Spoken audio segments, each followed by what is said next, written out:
ఇక్కడున్న వారి అందరికీ కూడా నా వందనాలు, స్తుతులు, స్తోత్రాలు. అయితే మా అమ్మాయికి ఈ మధ్య కాలంలో వాంతులు, విరోచనాలు అవుతున్నాయి. 2 రోజులైన తర్వాత మూడో రోజు నైట్ కల్లా అమ్మాయి పరిస్థితి అయితే చాలా క్రిటికల్గానే ఉంది. రాత్రి 12:30, 1 గంటగా వచ్చింది. ఆ సమయంలో మరి ఆ అమ్మాయికి అమ్మ నా ప్రాణం పోయినట్లు అనిపిస్తుంది కదా, కాళ్ళు చేతులు అసలు ఎట్లా పడితే అట్లాగే అయిపోతున్నాయి, ఎవరో పట్టుకెళ్తున్నారమ్మా, నాకు చాలా భయం వేస్తుంది, నేను బ్రతుకుతానో లేదని చెప్పేసి అమ్మాయి చాలా బాధగా ఏడుస్తుంది. అయితే ఇంట్లో మరి సమయానికి మా వారు కూడా లేరు. మరి ఏం చేయాలో అర్థం కావటం లేదు. మరి బయటికి వెళ్ళటానికి కూడా నాకు చాలా భయం వేస్తుంది. వీధి కుక్కల బాధ ఏమో ఎక్కువగా ఉంది. ఏం చేయాలో అర్థం కాక అమ్మ, మరి నాకు ప్రార్థన చేయటం అయితే పెద్దగా రాదు కానీ కొంచెం అయితే వచ్చు అని చెప్పేసి వెంటనే బైబిల్ తీసుకొని అమ్మాయి తల మీద బైబిల్ పెట్టేసి ప్రేయర్ చేసుకున్నానండి. అయితే నేను ఇంతకుముందు ప్రార్థన చేయటం 4 మాటలే వస్తాయి, కానీ ఆ టైంలో అరగంట సేపు ఎట్లా చేశాను అనేది నాకు తెలియదు, కానీ ప్రార్థన మటుకు అరగంట సేపు చేశానండి. అమ్మ నీకైతే ఇబ్బంది ఏమి లేదు, తెల్లారేసరికి తగ్గిపోయిద్దమ్మా, దేవుడి దగ్గరికి వెళ్ళి మరి నేను చిన్నగా ఏదో ఒక విధంగా వెళ్ళి సాక్ష్యం చెప్పుకుంటానమ్మా అని చెప్పేసి దేవుడికి మొరపెట్టుకున్నానండి. అయితే ఆ రాత్రి గడిచిపోయింది. ఉదయం అమ్మాయికి అడికెళ్ళి అమ్మలే మరి నీ బాధ ఎలా ఉంది, రాత్రి చాలా బాధపడుతున్నావు అని చెప్పేసి మా అమ్మాయిని అడగటం జరిగింది. ఆ అమ్మాయి అన్నది, అమ్మ నాకైతే ఇప్పుడు ఏ బాధ లేదు, తగ్గిపోయిందమ్మా, కాకపోతే కాస్త నీరసంగా ఉందమ్మా అని చెప్పేస్తుంది. అయితే లేచి మొహం కడుక్కమ్మా, నువ్వు ఫ్రూట్స్ జ్యూస్ అవన్నీ ఉన్నాయి కదా, అవి తినేద్దు కానీ అని చెప్పేసి ఆ అమ్మాయిని లేపటం, ఆ అమ్మాయి మొహం కడుక్కొని శుభ్రంగా అవన్నీ తినేసిందండి. ఆ రోజు అలాగే గడిచిపోయింది. ఆ అమ్మాయి హెల్త్ బాగుపడింది. సాయంత్రం 5 గంటలకి ఖాళీగా కూర్చొని ఏవో పనికి మాలిన కబుర్లన్నీ చెప్పుకోవటం వేస్ట్ అని నా మనసుకు అనిపించిందండి. అయితే సెల్లులో దేవుని పాట ఒకటి పెట్టుకొని దాన్ని పుస్తకంలో రాయటం జరుగుతుంది. అలా రాస్తూ ఉన్న సమయంలో మా 4 అక్క చిలకలూరిపేటలో ఉంది. ఆ అమ్మాయి ఫోన్ చేసింది. ఏంటక్క ఏంటి ఇప్పుడు ఫోన్ చేసావంటే, అమ్మ ఇలా సంగతి, మరి పెద్ద అక్కయ్య మనవాడికి బాగోలేదంట, 4 రోజుల నుంచి మోషన్స్ అవుతున్నాయి అంట, వాంతింగ్స్ అవుతున్నాయి అంట. అయితే మరి ఆ అబ్బాయి పరిస్థితి మరి పిడుగురాళ్ళలో మరి 4 రోజులు ఉంచితే 4 రోజుల తర్వాత మరి కొంచెం తగ్గిందని మళ్ళీ తీసుకెళ్లారంట. తీసుకెళ్ళి మళ్ళీ కొంచెం మళ్ళీ ఏదో బాగోలేదని మళ్ళీ తీసుకొస్తే ఇంక ఇక్కడ లాభం లేదమ్మా, ఈ అబ్బాయి బతకడు, నరసరావుపేట జాయిన్ చేయండి అని చెప్పేసి నరసరావుపేట పంపించారంట. మరి నరసరావుపేట హాస్పిటల్లో జాయిన్ చేశారు. అబ్బాయిని ఐసీలో పెట్టారు. బ్రతకటం మటుకు చాలా కష్టం అంటున్నారమ్మా, ఏం చేయాలని చెప్పేసి అక్కయ్య ఫోన్ చేసిందండి. అయితే నాకు చాలా బాధ వేసింది.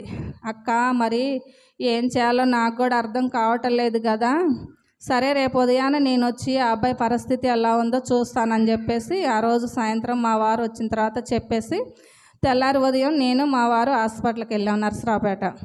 అయితే ఐసీలో ఆ అబ్బాయి పరిస్థితి చూసేసరికి నాకు చాలా భయం వేసిందండి. ఆ అబ్బాయి ఒక వికృత ఆకారంగా ఉన్నాడు. ముఖం అంతా వాసింది, ఒళ్ళంతా వాపు వచ్చేసింది, కళ్ళు కూడా చాలా లావుగాను, ఆ అబ్బాయిని చూస్తే ఏదో భయం వేసినట్లు అనిపించేసింది. వామ్మో ఈ అబ్బాయి పరిస్థితి ఇలా ఉంది, ఈ అబ్బాయి ఏం బ్రతుకుతాడో ఏమో అని చెప్పేసి నాకు కూడా చాలా భయం వేసిందండి. చూశాను, బయటకు వచ్చాను. బయటకు వచ్చిన తర్వాత మా అక్క వాళ్ళందరూ ఏడవటం మొదలుపెట్టారు. అమ్మ బాబు ఎలా ఉంటాడో ఏమో, మరి మ్యారేజ్ అయ్యి కూడా 4 నెలలే కదా, మరి ఎలా ఉంటాడో ఏమో, బ్రతకటం కష్టం అని చెప్పేస్తున్నారు, 1 లక్ష రూపాయల దాకా అయితే అంటున్నారు, అయినా సరే బాబు కండిషన్ అయితే నమ్మకం చెప్పలేమంటున్నారు అని చెప్పేసి వాళ్ళు ఏడవటం జరిగింది.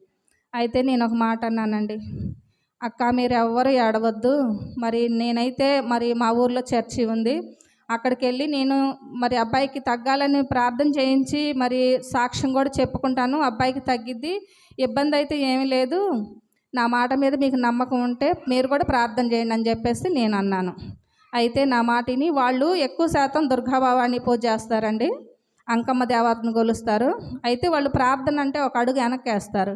అలాంటిది నేను చెప్పేసరికి ఆ అబ్బాయి వాళ్ళ అమ్మ పక్కకెళ్ళి మోకరిల్లి కన్నీళ్లతో, యేసయ్య, ఆమెకి ప్రార్థన చేయటం రాదు, యేసయ్య మరి మా చిన్నమ్మ ఇలా చెప్పింది కదా, మరి అబ్బాయి బ్రతికి బాగుంటే మళ్ళీ నేను నీకు ప్రార్థన చేసుకుంటానయ్యా, మరి నాకు ఇంకా ఏం చెప్పటం కూడా రాదు కదా అని చెప్పేసి ఆ అమ్మాయి ప్రార్థన చేసేసింది నా ముందే. సరే మేము ఇంటికి వచ్చామండి. ఇంటికి వచ్చిన తర్వాత కూడా నా మనసు ఏదోలా అనిపిస్తుంది. మరి ఆ అబ్బాయి ఎలా ఉంటాడో ఏందో మరి నమ్మకం లేదంటున్నారని. మా పెద్దక్క ఏమో డబ్బులు తీసుకురావడానికి ఇంటికి వెళ్ళిపోయింది. ₹1,00,000 వరకు ఖర్చు అవుతాయి కదా, తీసుకురావడానికి వెళ్ళింది. సరే ఆ నైట్ మేమేం చేసామంటే, అమ్మ అబ్బాయికి ఎలా ఉందో ఏమోనని చెప్పేసి నైట్ 12 గంటలప్పుడు ఫోన్ చేశానండి. ఎందుకో మనసు బాగోలేక. అయితే వాళ్ళు హాస్పిటల్లో జాగారం చేస్తూ ఉన్నారు కదా, ఆ అబ్బాయి పరిస్థితి బాగోలేదమ్మా, ఇంకా పూర్తిగా నమ్మకం చెప్పలేదమ్మా అని చెప్పేసి అన్నారు. అయినా కానీ మళ్ళీ రాత్రి 12 గంటలప్పుడు కూడా నిద్ర పట్టక నేను లేచి మోకాళ్ళు వేసి ప్రార్థన చేశానండి. ఆ అబ్బాయి బ్రతకాలి నాయనా, నేను మరి సాక్ష్యం చెప్పుకోవాలి, నేను మరి ఇంతకు మించి సాక్ష్యం చెప్పడం తప్ప నేనేం చేయలేను కదా వాళ్ళకి సహాయం, ఎలాగైనా సరే ఆ అబ్బాయిని బ్రతికించాయని చెప్పి రాత్రి 12 గంటలప్పుడు కూడా నేను ప్రార్థన చేశానండి. అయితే తెల్లవారి మరి 12 గంటలు 1 గంట ప్రాంతంలో మళ్ళీ ఫోన్ చేశాను. అక్క అబ్బాయికి ఎలా ఉంది అక్క అని చెప్పేసి, రాత్రి కూడా నాకు నిద్ర పట్టలేదు, ఎలా ఉంది అక్క అంటే అప్పుడు మా అక్కయ్య నాకు ఒక మాట చెప్పింది. అమ్మ బాబుకైతే ఇబ్బంది ఏమీ లేదు, అసలు పైపులు మొత్తం ఎక్కడెక్కడ తీసేశారు, అబ్బాయి మామూలుగా నార్మల్గా అయిపోయాడు, ఈరోజు నైట్ గడిస్తే రేపు ఉదయం ఇంటికి పంపించేస్తారు అని చెప్పింది.